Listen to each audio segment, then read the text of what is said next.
आपकी बुक में जो नेक्स्ट टॉपिक है that is AC voltage applied to inductor, या फिर आप इसको बोल सकते हैं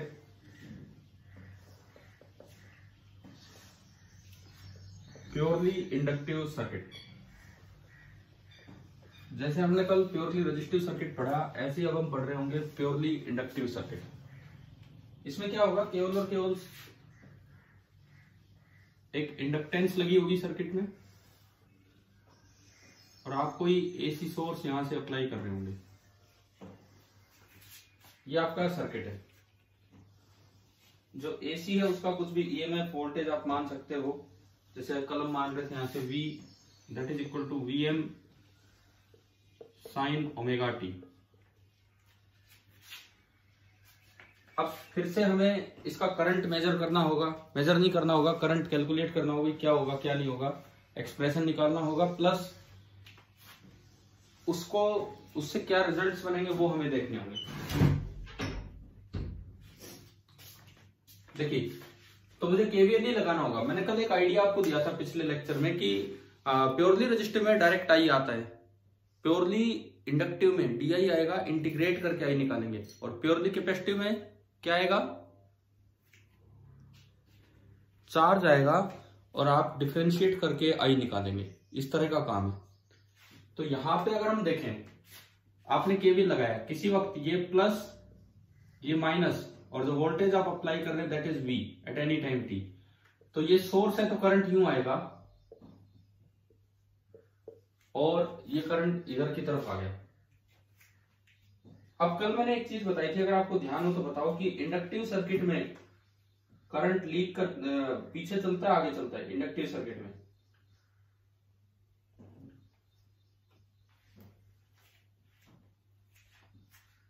हाँ जी बताओ, इंडक्टिव सर्किट में करंट पीछे चलता है आगे चलता है? कल बताया था मैंने। चलो नहीं ध्यान होगा कोई बात नहीं, केवीएल तो आप एटलीस्ट लगा ही सकते हो यहाँ पे। ये बता दो, इंडक्टर में जहां से एंटर करता है वो प्लस या माइनस, बीच में क्या लिखते हैं हम?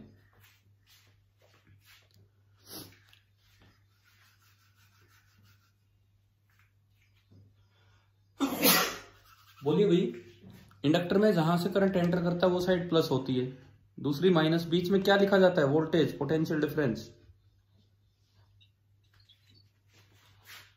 L into DI upon DT। आपने यूं घूम के केवीएल लगा दिया, यूं घूमो उससे कोई फर्क नहीं पड़ रहा, कैसे आप घूम के केवीएल लगा लो। आपने केवीएल की इक्वेशन बनाई, क्या इक्वेशन बनेगी? थोड़ा सा जवाब दीजिए, क्या इक्वेशन बनेगी केवीएल की? पहली एंट्री माइनस से तो प्लस LDI/dt, अगली एंट्री प्लस से तो माइनस V और इज इक्वल टू 0। क्या इक्वेशन समझ में आ गई? KVL equation. ठीक है। अब अगर मैं यहां इसको आगे बढ़ाऊं तो L into DI upon DT that is equal to V, और V आपका है VM साइन ओमेगा टी। यहां से अगर आप DI देखें तो DI बना VM/L into sine omega T dt। ये आपका VM आ गया, मुझे सॉरी DI आ गया, मुझे चाहिए टोटल करंट। तो DI से I कैसे लाएं, क्या करना होगा? इंटीग्रेशन करना होगा। तो आपने क्या किया, दोनों साइड इंटीग्रेशन किया, विदाउट लिमिट इंटीग्रेशन कर रहे हैं, तो इंटीग्रल DI तो I हो गया।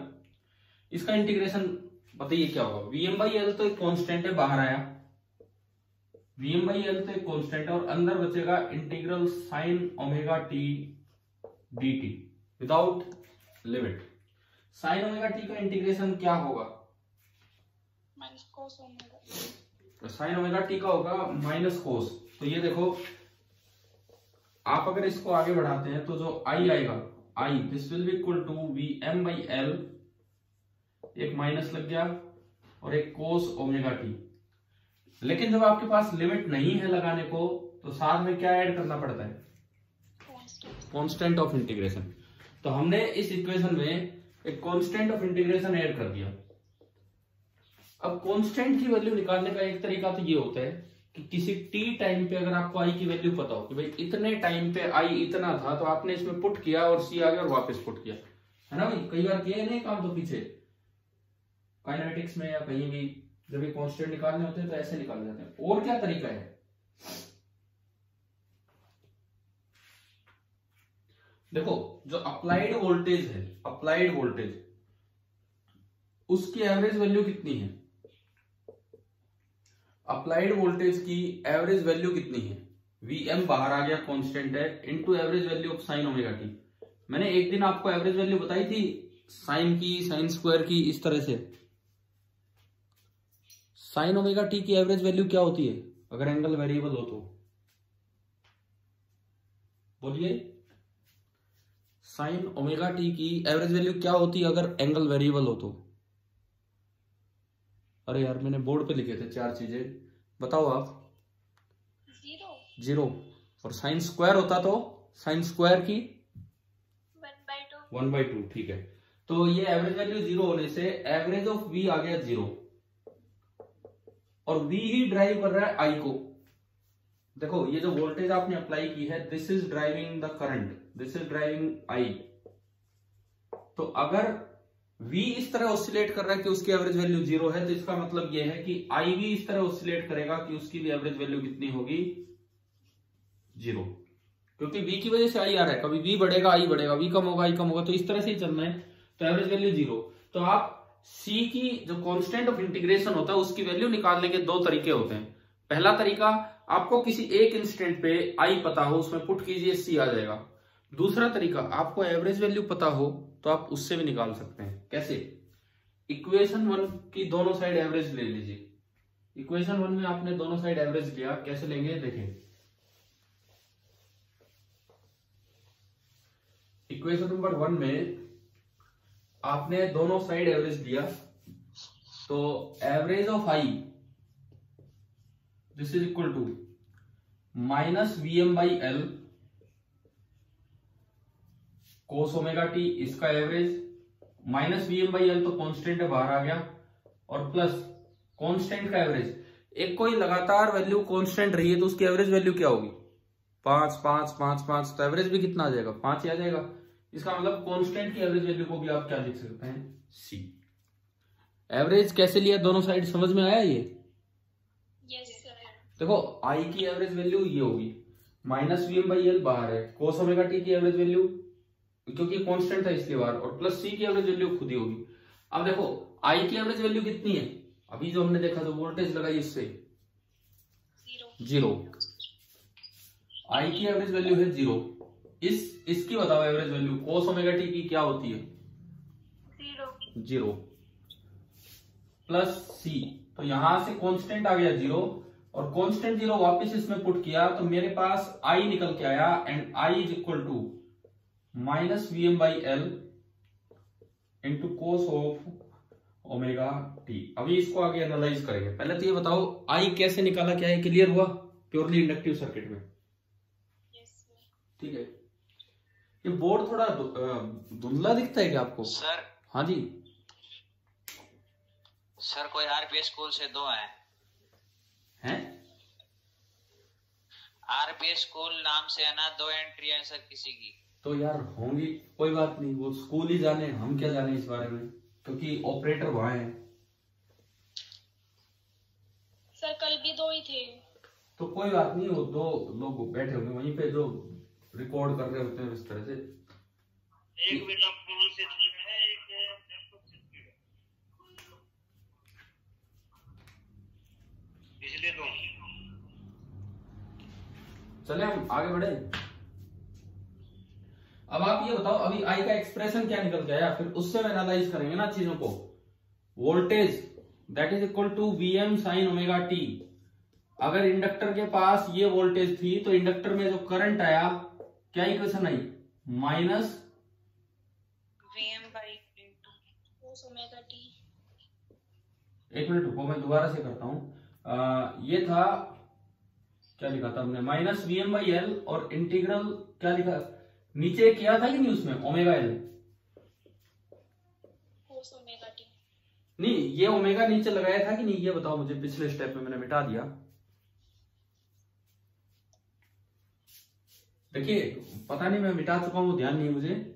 आपकी इक्वेशन बनी, मैं एक बार 1 मिनट रिपीट करता हूं। इक्वेशन बनी L into D I by D T is equal to V. यहां से बना था D I is equal to V M by L into sine omega t D T. आपने इंटीग्रेट किया दोनों साइड, तो ये तो आई हो गया। V M by L constant बन के बाहर आया। साइन ओमेगा टी का इंटीग्रेशन होगा माइनस कोस ओमेगा टी, लेकिन पता नहीं अभी पिछले स्टेप में ये हमने लिखा था कि नहीं, डिवाइडेड बाई ओमेगा, क्योंकि ये टी के रेस्पेक्ट में है तो जो भी टी का एक्स्ट्रा फैक्टर उससे डिवाइड करना होगा। तो आप देखो ये बनेगा, और प्लस सी था, उस सी की वैल्यू 0 आ गई थी। समझ गए हो? आई का एक्सप्रेशन ये बना minus V M by omega L into cos omega t. चले भी आगे बढ़े। Yes sir. अब देखिए उसको यूं देखना है कि क्या आप देख के बता सकते हो वोल्टेज और करंट में कितना फेज डिफरेंस है? 0 ना। देखो एक दिन मैंने यही चीज समझाई थी, आपने तो बस इसको देख लिया और इसको देख लिया, ये देखा ही नहीं बाहर क्या है, ये देखा ही नहीं बाहर प्लस है कि माइनस है। क्या एक दिन मैंने समझाया था कि नहीं कि पहले बाहर दोनों साइन होने चाहिए और दोनों के बाहर प्लस होना चाहिए, तब जाके फिर फेज कंपेयर करते हैं। तो इसको थोड़ा ढंग से लिखें, इसको हम थोड़ा ढंग से लिखें। कैसे लिखें सुनिए। पहले तो कोस को कन्वर्ट करो साइन में, I is equal to minus V M by omega L. Cos को कन्वर्ट कीजिए साइन में। क्या मैं इसको ये लिख सकता हूं sine 90 minus theta? Sine 90 minus theta क्या होता है? Cos theta. Sine of pi by 2 minus theta is cos theta. तो हमने इसका यूज कर लिया। पहला काम हुआ कि साइन आ गया। अभी भी एक और दिक्कत है, बाहर माइनस है, तो हम एक और फॉर्मूले का यूज करेंगे कि sine of minus theta this is minus sine theta, है ना भाई? पता है नहीं आपको ये वाले फॉर्मूले? तो sine of minus theta is minus sine theta, तो इस माइनस को अंदर एडजस्ट कर दो, यानी कि sine of omega T minus pi by 2 is minus of sine of pi by 2 minus omega T. तो आपने माइनस ऑफ दिस को ये लिखा sine omega T minus pi by 2, तो मेरे पास करंट बन के आ गया I is equal to V M upon omega L into sine of omega T minus pi by 2। बताओ करंट का एक्सप्रेशन आया समझ में कि इंडक्टर में क्या करंट बनेगा? ठीक है, अब देखते हैं कि रिजल्ट किस तरह से आएंगे, वो हम देखें कि प्योरली इंडक्टिव सर्किट में क्या रिजल्ट्स है। देखो ये आपने वोल्टेज अप्लाई की तो ये करंट आया। करंट ये कुछ भी पीक वैल्यू, ये तो बाहर जो है वो तो पीक वैल्यू है I M sine omega T minus pi by 2, where I M is V M upon omega into L. I M आपका ये है। अब बताओ क्या अब फेज कंपेयर हो सकता है क्या? तो कितना फेज डिफरेंस है? कौन कौन पीछे कौन आगे है? कौन पीछे है या कौन आगे है? I lags behind, I lags behind V by pi by 2, और इसी चीज को आप लिख सकते हो V leads I by pi by 2। Clear? ये रिजल्ट आ गया आपको समझ में? मतलब क्या कि कभी भी कोई भी आरएलसी सर्किट आए, जैसे कल भी मैंने रिजल्ट इस तरह से ही आपको बताया था, कभी भी कोई भी आरएलसी सर्किट आए और आप उसमें कोई वोल्टेज अप्लाई करो, अगर इंडक्टर के पास वोल्टेज ये है, इंडक्टर के पास वोल्टेज ये पहुंच रही है वीएम साइन ओमेगा टी, तो जो करंट पूरे सर्किट में, क्योंकि सीरीज सर्किट है तो जो करंट इंडक्टर में होगा वही सभी में होगा, तो करंट पूरे सर्किट में लिखा जाएगा, कुछ उसकी मैक्सिमम वैल्यू होगी, और जो भी इसका फेज है, सपोज यहां फेज दिया हो omega T plus pi by 6, तो बताओ करंट का फेज क्या होगा?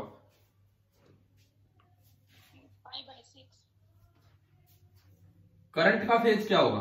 जो भी वोल्टेज का फेज है, करंट का फेज उससे π/2 कम होगा। ठीक है, तो यहां लिखा जाएगा ओमेगा टी प्लस π/6, ये तो वोल्टेज का ही फेज था, एंड माइनस π/2 ये आपका है। ठीक है, ये पहला रिजल्ट आ गया समझ में कि इंडक्टर के पास जब भी आप अल्टरनेटिंग वोल्टेज लगाओगे, जो करंट होगा वो उससे π/2 पीछे चलेगा। क्लियर है कि नहीं बताओ ये वाली चीज? ठीक है, अब इससे हम कल वाले कुछ और रिजल्ट्स निकालते चले, जो हमने कल उनके लिए देखा था। देखते हैं। सबसे पहली बात, IM का क्या फॉर्मूला है? जैसे कल फॉर्मूला आया था VM/R, आज क्या फॉर्मूला आ रहा है IM का? लिखा हुआ बोर्ड पे।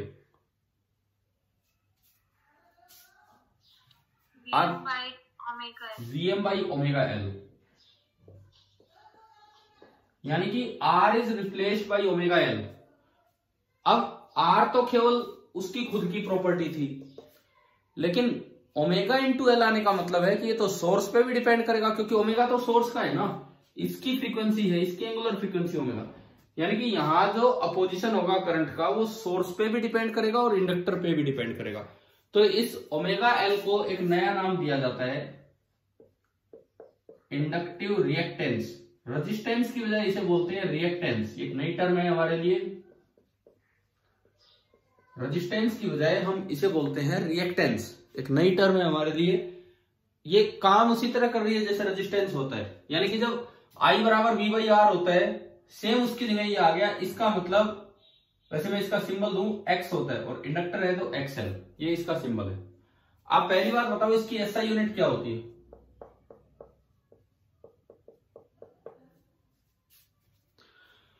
इस XL की SI यूनिट, ऐसे करोगे तो टाइम लगेगा, L की ओमेगा की यूनी V/I/XL बराबर V/I है, और V/I की यूनिट क्या होती है बताओ? पर एम्पीयर। नहीं, V/I ओम, V/I की यूनिट होती है ओम। तो ये जो इंडक्टिव रिएक्टेंस है हमारा, इसकी यूनिट भी 1 ओम है। लेकिन इसमें खास बात क्या है, ये भी अपोजिशन टू करंट ही है, आर की जगह आ गया, परंतु इसको रेजिस्टेंस की बजाय रिएक्टेंस बोला जाता है, क्योंकि रेजिस्टेंस पावर कंज्यूम करता है, ये पावर कंज्यूम नहीं कर पाएगा। ये हम सीखेंगे अभी। देखिए, अब अगर आप एक चीज देखें, कल जो आर बना था, क्या सोर्स का ओमेगा चेंज करने से आर की वैल्यू पे फर्क पड़ता है? कोई फर्क नहीं पड़ा। लेकिन आज जो एक्सएल बना है, क्या सोर्स का ओमेगा चेंज करने से एक्सएल की वैल्यू पे फर्क पड़ेगा या नहीं पड़ेगा? XL is directly proportional to L omega, sorry, XL is directly proportional to omega, और जो स्लोप है tan theta that will be equal to L. ये इसकी स्लोप होगी tan थीटा, जो कि एल के बराबर है। इंडक्टिव सर्किट का ये वाला रिजल्ट आ गया आपको समझ में, क्या रिजल्ट है क्या नहीं, और रिएक्टेंस किसे बोला हमें। ठीक है, दूसरी बात, बिल्कुल इसी तरीके से अगर आप दोनों साइड √2 से डिवाइड कर दें, क्योंकि मेजर तो आरएमएस वैल्यूज होती हैं, अगर आप दोनों साइड √2 से डिवाइड कर दें तो बताओ क्या इक्वेशन बनेगी? IM/√2 को मैं क्या लिख पाऊंगा? IRMS, एंड VM/√2 को हम क्या लिख पाएंगे? VRMS। तो मेरे पास जो अगली इक्वेशन बनी, that is IRMS is equal to VRMS upon omega into L, और VRMS अपॉन XL। क्या पहले दो रिजल्ट्स क्लियर हो गए? ठीक है, एक रिजल्ट हमारे पास ये आ चुका है कि जो पावर फैक्टर है वो कितना होगा, बताओ यहां से? 0। ये कल भी बताया था, आज भी देख लो, क्योंकि करंट और वोल्टेज के बीच में π/2 का डिफरेंस है। करंट और वोल्टेज के बीच में π/2 का डिफरेंस है, तो cos π/2 0 होने से जो तीसरा रिजल्ट बनता है that is power factor is 0। ये आपका तीसरा रिजल्ट है। करंट पिछड़ रहा है इंडक्टर में, चाहे कैसा ही सर्किट है, उसके पास जो वोल्टेज है उससे करंट पीछे चलेगा π/2। क्या अभी ये रिजल्ट याद हो जाएंगे यहां तक? अब है ना, अभी हमें इस पे 3 चीजें और डिस्कस करनी है प्योरली इंडक्टिव सर्किट पे। पहली बात एवरेज पावर, दूसरी बात वेवफॉर्म डायग्राम, एंड तीसरी बात बताओ कौन सा पॉइंट, कौन सा डायग्राम? Phasor diagram. क्लियर ना? कल किए थे ना उनमें ये सारे काम प्योरली रेजिस्टिव सर्किट में। ठीक है, तो सबसे पहले आप ये बताओ कि average power supply to the inductor कितनी होगी?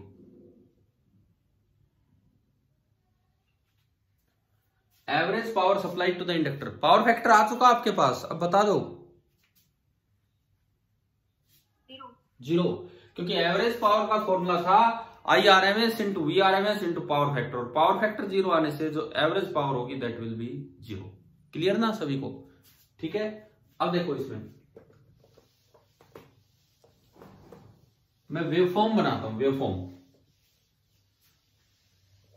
आप अगर वेवफॉर्म बनाने की तरफ चले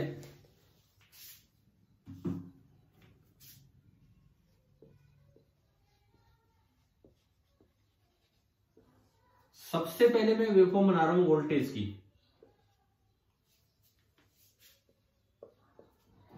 हमें पता है कि वोल्टेज की इक्वेशन है Vm sin ओमेगा टी, जो हमने अप्लाई किया वो ये वोल्टेज है Vm sin ओमेगा टी। तो मैं इसको थोड़ा सा और नीचे रख करता हूं।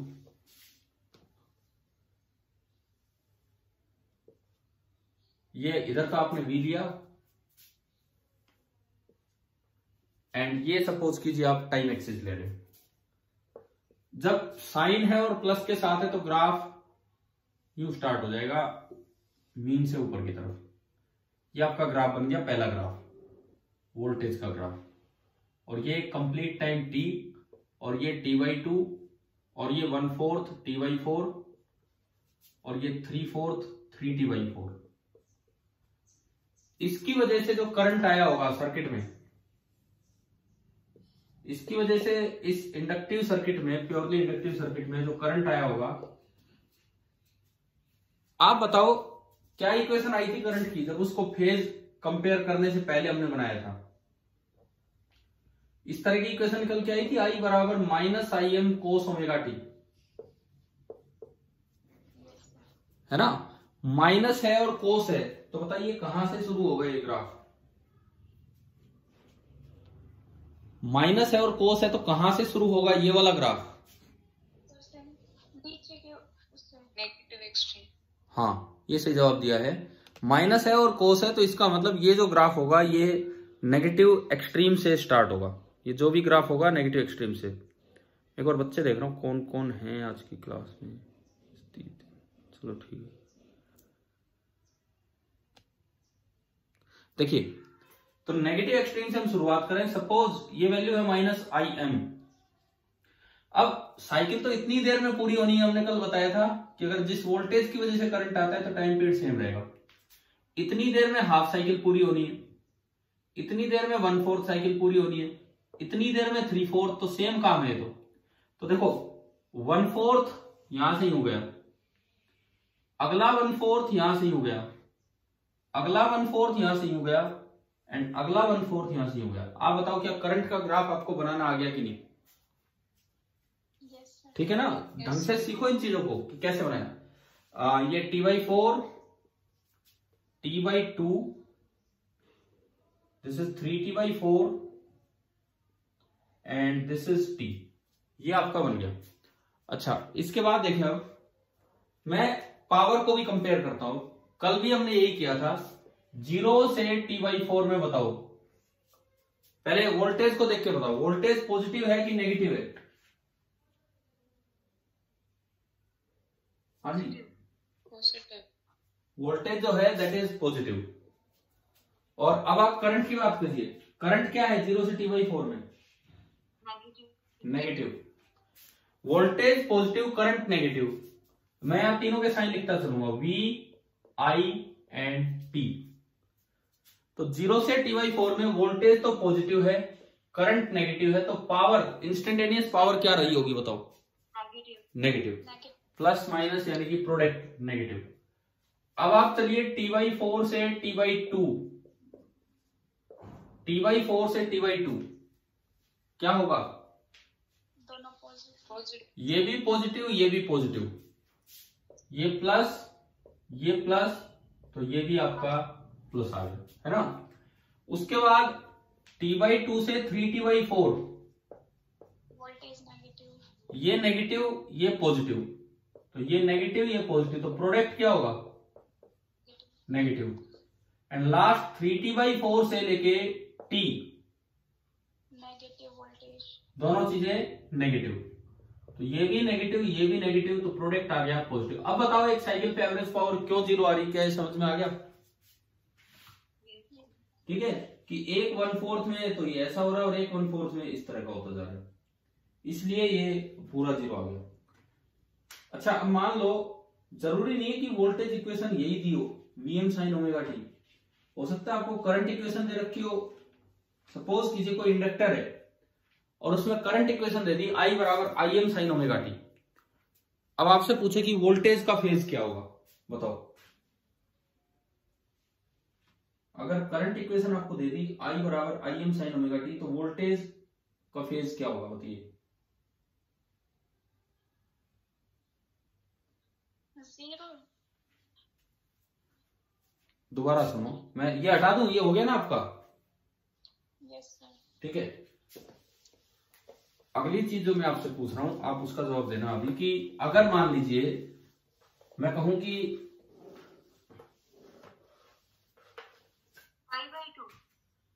π/2, ऐसे नहीं, पूरी इक्वेशन आपको बोलनी है कि क्या होगा क्या नहीं होगा। सपोज I आपको दिया है Im sin ओमेगा टी, और इंडक्टर में से करंट जा रहा है, तो उसके क्रॉस जो वोल्टेज होगी उसकी क्या इक्वेशन होगी, ये आपको बताना है। उसके क्रॉस जो वोल्टेज होगी उसकी क्या इक्वेशन होगी?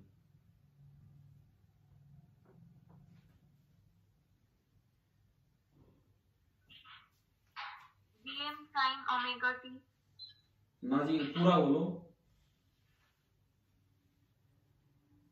प्लस π/2। हाँ, प्लस π/2। अगर ऐसा है और इंडक्टर है तो जो उसकी वोल्टेज होगी वो होगी Vm sin omega T plus π/2। sin 90 plus theta होता है cos थीटा, यानी कि जो वोल्टेज इक्वेशन होगी that is Vm cos omega T. चलो, इंडक्टर में ये वाला काम भी आ गया, वेवफॉर्म डायग्राम और किस तरह से ये फेज वेज का यूज करना है। ठीक है, अब यहाँ पे मैं आपको एक होमवर्क देता हूं बुक से, जो आप पहले पढ़ेंगे फिर मैं समझाऊंगा नेक्स्ट क्लास में। ये एवरेज पावर जीरो हुआ, हमने बड़े उसमें ठीक है ठीक ठाक तरीके से एक्सप्लेन कर दिया, पॉजिटिव नेगेटिव नेगेटिव पॉजिटिव। अब सवाल आ जाए कि एवरेज पावर जीरो है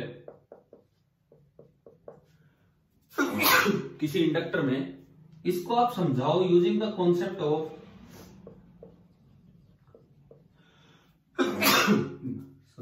magnetisation and demagnetisation of inductor, कि using the process of magnetisation and demagnetisation of inductor आप ये चीज समझाओ कि जब एसी आप अप्लाई करोगे तो एवरेज पावर जीरो है। आपका ये होमवर्क है नेक्स्ट क्लास के लिए, लेकिन एक पूरी एक्सप्लेनेशन में बताता हूं जो आप पढ़ेंगे। एनसीईआरटी पेज नंबर 240, एक बार खोल के देख लो बुक, अगर बुक है आपके पास एक बार खोल के देखिए आप।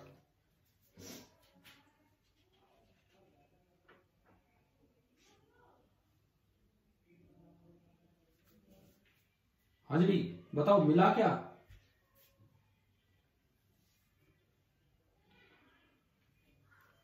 बोलिए, ये कोई पेज पे कुछ दिख रहा है आपको, डायग्राम और ये सब?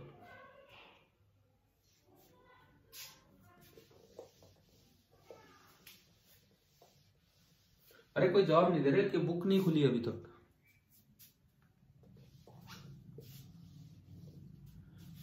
इसके बाद आता है फेजर डायग्राम। इसके बाद हमारा इंडक्टिव सर्किट का फेजर डायग्राम, यहां हम समझेंगे कि क्या है। देखो, फेजर में हम दो एक्सिस बनाते थे, एक को बोल देते हैं रियल एक्सिस, एक को इमेजिनरी, बस इसको ही बना के छोड़ देते हैं। और V की इक्वेशन मान लीजिए Vm sin ओमेगा टी है, एंड I की इक्वेशन है Im sin omega T minus π/2 inductor में। तो किसी टाइम टी पे पहले तो फेजर बनाओ, किसी भी टाइम टी पे, किसी टाइम टी पे वोल्टेज का फेजर कल भी बनाया था हमने कि आप ओमेगा टी एंगल पे चले जाओ और एक वेक्टर बना दो जिसका एम्पलीट्यूड इतना ले लो ना, उसका मैग्नीट्यूड इतना ले लो जितना उसका एम्पलीट्यूड है। ये हम बना रहे एट टाइम टी। करंट का फेजर बताओ कहां बनेगा इस समय? हाँ जी, इस समय करंट का फेजर कहां बनेगा?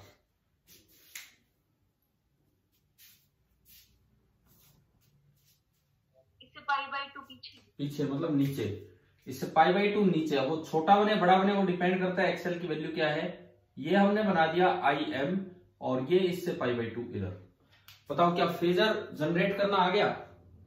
ठीक है, फेजर डायग्राम। अब आपने किसी ने जवाब नहीं दिया, क्या एक भी बच्चे ने एक बार ये बुक खोली थी क्या? एक पेज मिला जिसपे डायग्राम वाइग्राम है और 4 पार्ट्स में एक्सप्लेनेशन है ग्राफ के साथ? Yes sir. तो भाई ये पढ़ना है आपको, बड़ा अच्छा टॉपिक है ये कि एवरेज पावर इंडक्टर में 0 होती है। इसको मैग्नेटाइजेशन एंड डीमैग्नेटाइजेशन के कॉन्सेप्ट से समझाओ कि कैसे। पूरा एनसीईआरटी ने ढंग से एक्सप्लेन कर रखा है 4 टुकड़ों में तोड़ के। वोल्टेज की इक्वेशन जरूरी नहीं यही दे रखी हो, कोई भी हो सकती है, वो आप देखेंगे ग्राफ से और फिर उसको समझेंगे और नेक्स्ट क्लास में हम फिर आपको एक्सप्लेन करेंगे अगर नहीं आता है तो। ठीक है, चलिए अब इस फेजर पे, ये तो फेजर हो गया टी टाइम पे। अगर टी बराबर 0 पे फेजर बनाना हो तो कैसा बनेगा फेजर डायग्राम? ये तो आपने एक्सिस बना दिए। अब मैं फेजर डायग्राम बना रहा हूं एट टी इक्वल टू 0, कैसा बनेगा? टी इक्वल टू 0 पे वोल्टेज का फेजर कितना है? वोल्टेज का फेज एंगल 0 है तो आप सीधा बना दो और इसकी लंबाई Vm। और t इक्वल टू 0 पे करंट का फेज एंगल कितना है? π/2 माइनस π/2। t इक्वल टू 0 रखा तो माइनस π/2 मतलब नीचे, π/2 नीचे। और ये आपका बन गया Im, ये आपका बन गया Im। चलिए बताओ भाई, फेजर डायग्राम भी बनाने आगे होंगे आपको कि प्योरली इंडक्टिव सर्किट में किस तरह से बनाने थे। ठीक है, अब इसके बाद एग्जाम्पल नंबर 2 पे आप आइए, पेज नंबर 239, एग्जाम्पल नंबर 2। कल भी हमने पहला एग्जाम्पल लिया था प्योरली रेजिस्टिव सर्किट पे, अब प्योरली इंडक्टिव पे है। Page number 239, example number 2, second example. ये देखना है, बुक साथ रखो यार, बार बार इसकी जरूरत पड़ेगी। A pure inductor of 25 milli henry is connected to a source of 220 volt. खाली इंडक्टर है, खाली इंडक्टर है 25 मिली हेनरी का, 25 मिली हेनरी, और एक सोर्स दिया है 220 वोल्ट। जब भी खाली ऐसे एक वैल्यू दी हो तो इसका मतलब वो आरएमएस वैल्यू है। अगर कभी एक वैल्यू लिखी हो तो वो आरएमएस वैल्यू है, 220 वोल्ट की आरएमएस वैल्यू है। Find the inductive reactance and RMS current in the circuit if the frequency of source is 50 hertz. आपको फ्रीक्वेंसी दे दी सोर्स की 50 हर्ट्ज है, तो एक तो इंडक्टिव रिएक्टेंस निकालना है। एक्सएल, क्या फॉर्मूला है एक्सएल का? Omega L. ओमेगा नहीं दिया हमें, न्यू दिया है, न्यू 50 हर्ट्ज। तो अगर ओमेगा लिखना हो तो omega is 2 pi into frequency, angular frequency is 2 pi into frequency, तो 2 पाई न्यू इंटू एल। और अब आप इसमें वैल्यू पुट कर दीजिए, तो ये एक्सएल आया 2 pi into new 50 into L, 25 गुणा 10 की पावर -3। चलो ये आपका आ जाएगा। किसमें यूनिट क्या होगी इसकी? यूनिट क्या होगी बताओ? पढ़ा था ना हमने थोड़ी देर पहले। इस रिएक्टेंस की यूनिट ओम होगी। ये रिएक्टेंस वर्ड यूज किया जाता है क्योंकि एवरेज पावर कंज्यूम तो है 0, ये रेजिस्टेंस ही है, अपोज ही कर रहा है करंट को, लेकिन कोई पावर कंज्यूम नहीं कर रहा। रिएक्टेंस का मतलब ही है opposition to current without consuming any net power. बिना कोई नेट पावर कंज्यूम किए करंट को अपोज करना, दिस इज रिएक्टेंस। तो इसलिए इसका नाम रिएक्टेंस बना। चलिए फर्स्ट पार्ट तो हो गया, एक्सएल आपने निकाल दिया। अब सेकंड पार्ट में कहते हैं आरएमएस करंट बताओ। तो जब आरएमएस वोल्टेज आपको दे रखी है तो हम जानते हैं कि आई आरएमएस इस प्योरली इंडक्टिव सर्किट में होगा वी आरएमएस अपॉन एक्सएल। कर दोगे?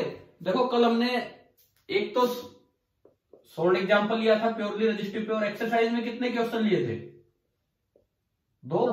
हाँ, तो अब दूसरा सोल्ड एग्जांपल हो गया प्योरली इंडक्टिव पे। अब एक बार एक्सरसाइज पे नजर डाल लेते हैं, जो एडिशनल से पहले वाली एक्सरसाइज है उस पे। क्वेश्चन नंबर 3 देखिए, page number 266, question number 3, NCERT book page number 266, question number 3। इस पे आप नजर डालिए। A 44 milli henry inductor is connected to 220 volt 50 hertz. Same ऐसा ही सवाल है, बिल्कुल same. Determine the RMS value. हो जाएगा भाई आपसे? बताओ। अरे कर लोगे ना ये ट्राई? क्वेश्चन नंबर 3 भी ठीक है, करना ही ऐसे छोड़ना मत कि भाई ठीक है कर लिया, ताकि एक बार प्रैक्टिस भी हो, थोड़ी कैलकुलेशंस भी करनी है हमें कि क्या है क्या नहीं। अब हम चलते हैं अगले सर्किट पे। जो नेक्स्ट आपका सर्किट है that is AC voltage applied to a capacitor. अब हम कैपेसिटर की तरफ बढ़े और फिर यहां सीखेंगे कि क्या है।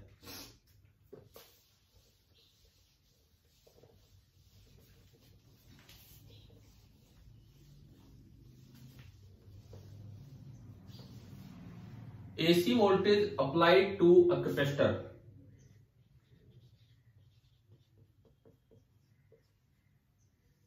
या फिर प्योरली कैपेसिटिव सर्किट, या फिर है आपका प्योरली कैपेसिटिव सर्किट। अब ये देखना है सर्किट वैसा ही है, खाली एक कैपेसिटेंस आपने लगा दिया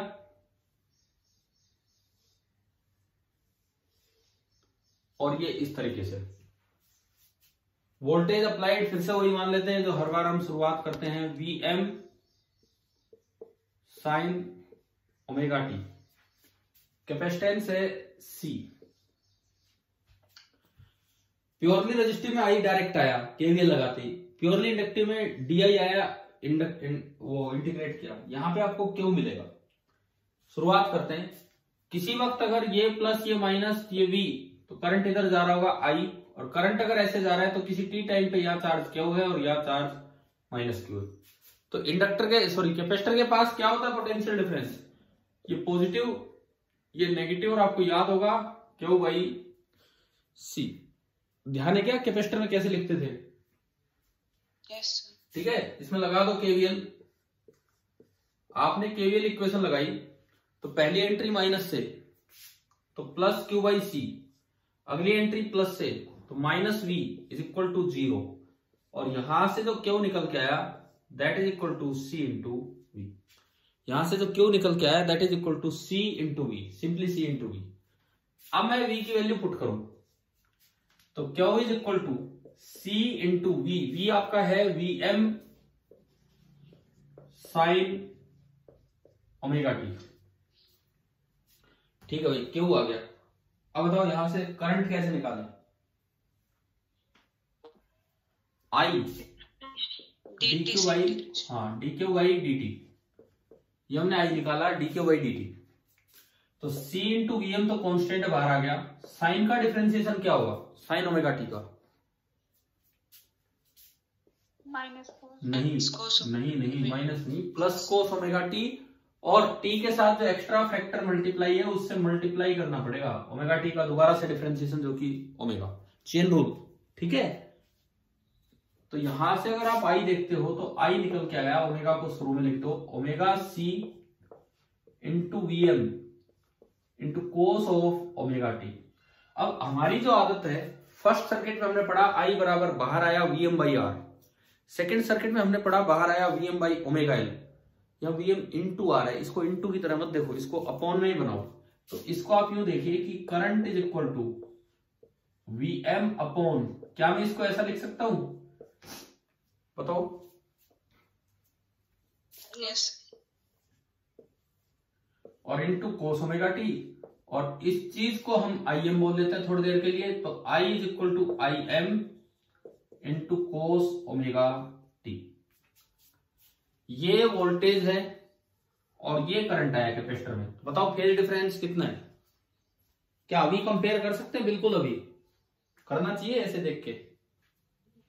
नो सर। अभी पहले कोस को किस में कन्वर्ट करें? साइन में। साइन। ठीक है, अब वो देखते हैं। देखो वो चीज हम देखेंगे अभी कैसे कन्वर्ट करेंगे। सुनिए, I इज इक्वल टू आई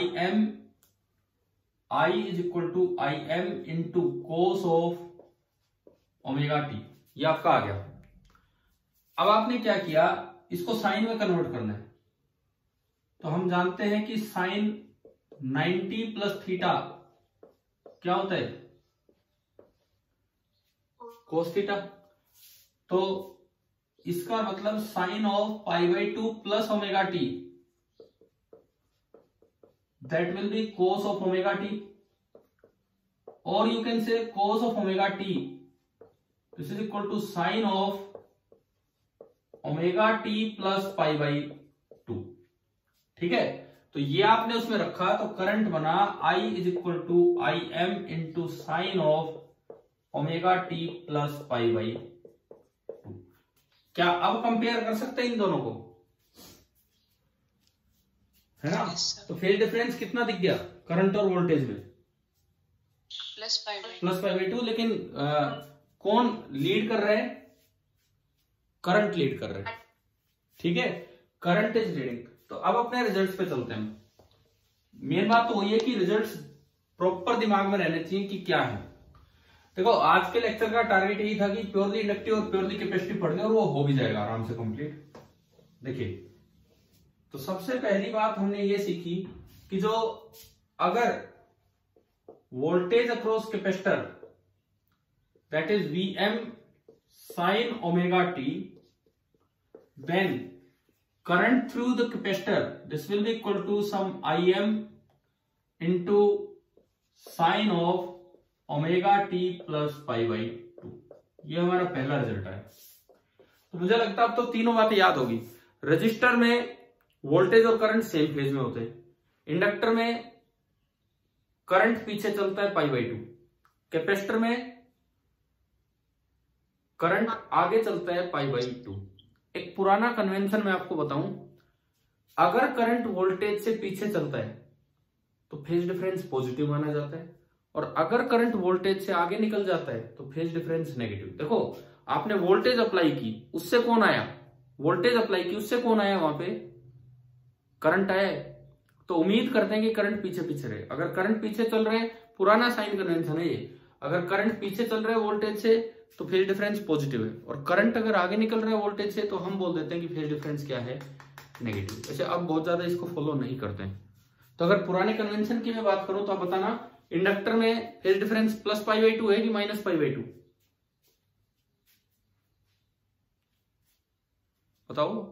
अब ये भूल गए मैंने क्या बताया अभी? -π/2। नहीं, पुराना कन्वेंशन ये कहता है कि फेज डिफरेंस का मतलब होता है phase of voltage minus phase of current. वो मान के चलते कि करंट थोड़ा पीछे रहना चाहिए। Phase of voltage minus phase of current. तो इंडक्टर में तो कितना होगा? प्लस का π/2, और कैपेसिटर में कितना हो जाएगा?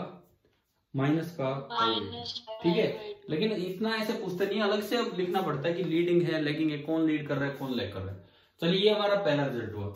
दूसरा रिजल्ट, हम पीक वैल्यू की बात कर रहे हैं, Im that is equal to Vm upon, ये आपका बना 1/ωc। ठीक है, 1/ωc को सिंबल दिया जाता है XC। XC का मतलब क्या होगा?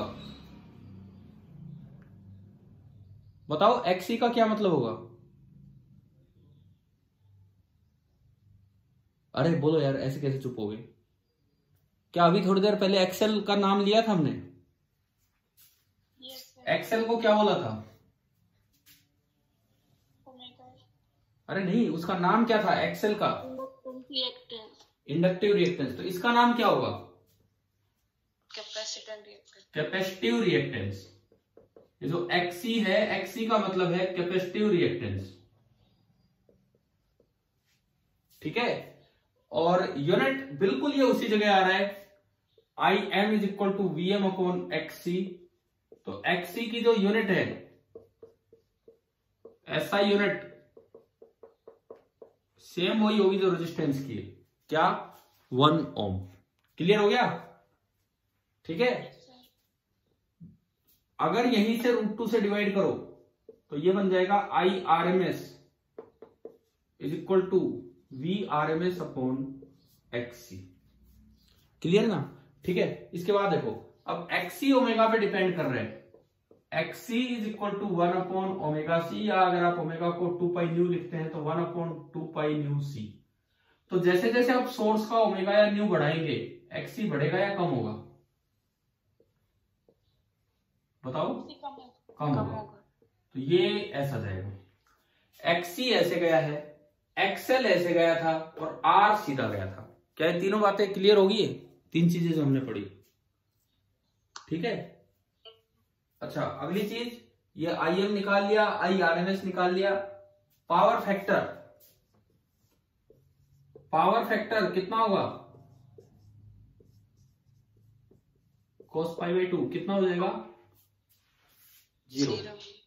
और अगर पावर फैक्टर 0 है तो एवरेज पावर कंज्यूम भी कितनी होगी कैपेसिटर में? 0। यहां तक तो ये बात आ गई है समझ में कि कैसे एवरेज पावर कंज्यूम 0 है। अब मैं यहां फिर से आपको एक होमवर्क देता हूं। Explain this thing by using charging and discharging of capacitor.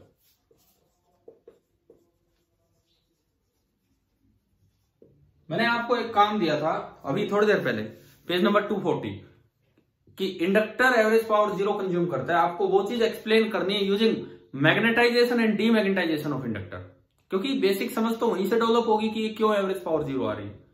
तो ऐसा ही काम यहां पे दिया है मैंने आपको। एवरेज पावर 0 है, आप इस चीज को एक्सप्लेन करेंगे by using charging and discharging. Wave form से तो मैं अभी करूंगा, वेव फॉर्म से तो मैं कर ही रहूंगा, लेकिन आपको इस कॉन्सेप्ट का यूज करके एक्सप्लेन करना है। और आपकी मदद के लिए आपको बता देता हूं कि एनसीईआरटी पेज नंबर 243, एक बार बुक में नजर डाल लो। इस पेज पे भी पूरा पेज आपको मिलेगा, 4 डायग्राम्स के साथ, वेवफॉर्म्स के साथ। फिर आपको रहेगा कि किस तरह ट्राई करना है।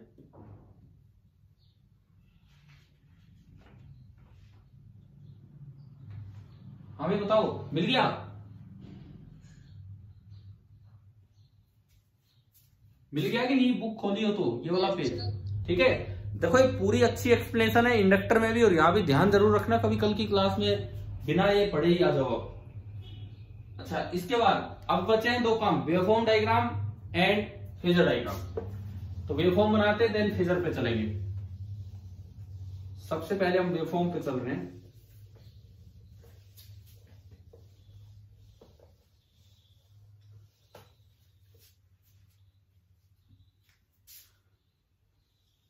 जो आपकी वोल्टेज की वेवफॉर्म है, आपने वोल्टेज इक्वेशन तो ये मानी Vm sin ωt। तो जो वोल्टेज की वेवफॉर्म है वो तो ये वाली बनेगी जैसे हर बार बनती है, उसी तरह की। मैं फिर ये कहता हूं कि क्वेश्चन में जरूरी नहीं कि वोल्टेज की इक्वेशन यही मिले। क्वेश्चन में चाहिए कैसी इक्वेशन मिले, करंट का जो फेज करना है वोल्टेज के फेज से π/2 आगे करना है, अगर वो वोल्टेज कैपेसिटर के पास की वोल्टेज दे रखी है तो। अब आप देखो, अब मुझे करंट बनाना है, यहां से मुझे करंट बनाना है। करंट की इक्वेशन क्या आई थी? कन्वर्ट करने से पहले अगर आपने देखा था तो वो आई थी Im cos ωt। डिफरेंशिएट करके ये आई थी Im cos ωt, ठीक है। ये T/2 टाइम और ये T टाइम, ये T/4 एंड ये 3T/4। अब बताओ कोस है तो कहां से शुरू होगा? Positive extreme. 1/4 साइकिल यहां तक, अगली 1/4 यहां तक, अगली 1/4 यहां तक एंड अगली 1/4 यहां तक, और साइकिल कंप्लीट होगी। और ये Im। अब एवरेज पावर 0 वेवफॉर्म से आप यहीं से देख लोगे। देखो यहां वोल्टेज पॉजिटिव, करंट भी पॉजिटिव, इस पार्ट में पावर क्या रही है? पॉजिटिव। यहां वोल्टेज पॉजिटिव, करंट नेगेटिव, इस पार्ट में पावर क्या रही है? इंस्टेंटेनियस पावर नेगेटिव, हर समय नेगेटिव। यहां वोल्टेज भी नेगेटिव, करंट भी नेगेटिव, पावर पॉजिटिव। और यहां देख सकते हो ये नेगेटिव ये पॉजिटिव, तो प्रोडक्ट तो 4 हिस्सों में से 2 बार पावर इंस्टेंटेनियस पॉजिटिव रही, 2 बार नेगेटिव, इसलिए एवरेज पावर कितनी होगी? 0 होगी। अब आप इस चीज को समझेंगे using charging and discharging of capacitor, जो मैंने आपको बिल्कुल पूरे पेज दे दिए पढ़ने के लिए। ऐसा थोड़ी कि बुक की रीडिंग करनी पड़ रही, बहुत बड़ा पेज है, उसमें आधे से ज्यादा तो डायग्राम में ही जा रहा है पेज, तो जो आपको वहां से स्टडी कर लेना है। ठीक है भाई, यहां तक हो गया। अब आखिरी चीज जो इसमें आती है waveform diagram, sorry phasor diagram. Phasor भी आप आसानी से बना सकते हैं। वैसे ऐसी आसानी लग रहा होगा, इतना मुश्किल थोड़ी है।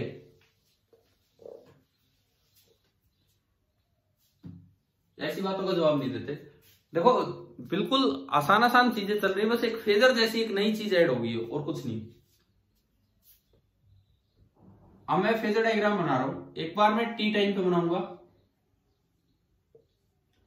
आपकी इक्वेशन है V = Vm sin omega T, and current इसको लीड कर रहा है I = Im sin of omega T plus π/2।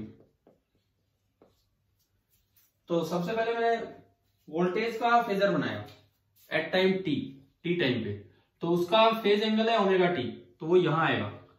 Phasor का जो मैग्नीट्यूड होगा वो वेव का एम्पलीट्यूड होता है, और वेव का एम्पलीट्यूड कितना है? Vm। ठीक है, फिर इसके बाद ये देखो ओमेगा टी प्लस π/2, तो कहां बनाऊंगा करंट? इधर प्लस π/2, मतलब आगे चले जाएगा, और ये आपका Im हो गया। फेजर डायग्राम आपको बनाना आ गया टी टाइम पे। अगर आपको यही फेजर डायग्राम बनाना हो t = 0 पे, तो t = 0 पे वोल्टेज का फेज तो 0 फेज एंगल, तो ये तो इधर ही आ गई, और करंट का फेज हो जाएगा प्लस π/2, तो ये ऊपर बन जाएगा, और ये आपका t = 0 पे फेजर डायग्राम। भाई क्लियर है ना फेजर वाला काम भी? ठीक है, बताइए यहां तक आ गया समझ में? अब आप एक बार बुक में फिर से क्वेश्चंस पे आइए। हमने सोल्ड एग्जांपल नंबर 2 तक कर दिए थे। सोल्ड एग्जांपल नंबर 3, 4 एंड 5 पहले मैं आपको होमवर्क दे देता हूं क्लियर, और ये जरूर पढ़ना, सारे अच्छे काम है। अपनी बुक से सोल्ड एग्जांपल नंबर 5 तक पूरा कर लेना है। एनसीईआरटी बुक, पहले हम एनसीईआरटी वाला चैप्टर पूरा कर रहे हैं। सोल्ड एग्जांपल 7.1 to 7.5, बल्कि यहां तक ही आपको 2 पेज भी एक्सप्लेन करने के लिए दिए हैं, वो भी आपको सीखना है। मतलब इस पेज तक जो अगला जो टॉपिक इसमें दिया है एलसीआर नहीं, हम तो पहले क्या करेंगे, 2 के कॉम्बिनेशन लेंगे, 2 के कॉम्बिनेशन लेके हम पढ़ेंगे, और फिर हम चलेंगे एलसीआर पे। तो अभी तो थोड़ा टाइम लगेगा वहां पे एलसीआर पे पहुंचने में, और आगे सारे टॉपिक बहुत अच्छे हैं, लेकिन आप 7.5 तक तो ये काम कीजिए। उसके बाद एक्सरसाइज में सुनो, एक्सरसाइज में आपका हो जाएगा क्वेश्चन नंबर 5 तक, क्वेश्चन नंबर 5। हाँ अच्छा, तो क्वेश्चन नंबर 5 है, क्वेश्चन नंबर 5 ही मैंने आज आपको होमवर्क में दे दिया है। एक बार बुक में पढ़ना क्वेश्चन नंबर 5 क्या है, जो पेज नंबर 240 और पेज नंबर 243 की एक्सप्लेनेशन है वही। क्वेश्चन नंबर 5 बुक में क्या दिया है एक्सरसाइज में, पेज नंबर 266 पे, कि ऊपर जो 2 सवाल हैं, एक इंडक्टर पे था और एक कैपेसिटर पे, नेट पावर एब्जॉर्ब कितनी होगी over A complete cycle, explain your answer. तो एक्सप्लेनेशन का मतलब है कि आपको यही काम करना है। तो मतलब आपको ना अब कल की क्लास से पहले अपने जो अलग अलग आर, एल और सी हैं वो फिनिश करके रखने, ताकि कल से हम आगे बढ़े और एक कॉम्बिनेशन इनका स्टार्ट कर सके। समझ में आ गया? सोल्ड एग्जांपल यहां तक ना, सॉरी 7.1 to 7.5, और जो एक्सरसाइज है उसमें भी 7.1 to 7.5, 5 और 5 10 सवाल है छोटे छोटे। एक बार आप ये जरूर ट्राई करेंगे। अच्छा आप सुनो, चैप्टर बहुत अच्छा है, चैप्टर बहुत ही अच्छा आगे तो, क्योंकि अभी तक तो आप बिल्कुल बेसिक चीजें पढ़ रहे थे। आरएमएस क्या होता है, एवरेज क्या होता है, फेजर क्या होता है, फेज क्या होता है, ये सब चीजें। फिर आपने प्योर आर, प्योर एल और प्योर सी सर्किट पढ़े, उनके रिजल्ट दिमाग में बैठ जाने चाहिए।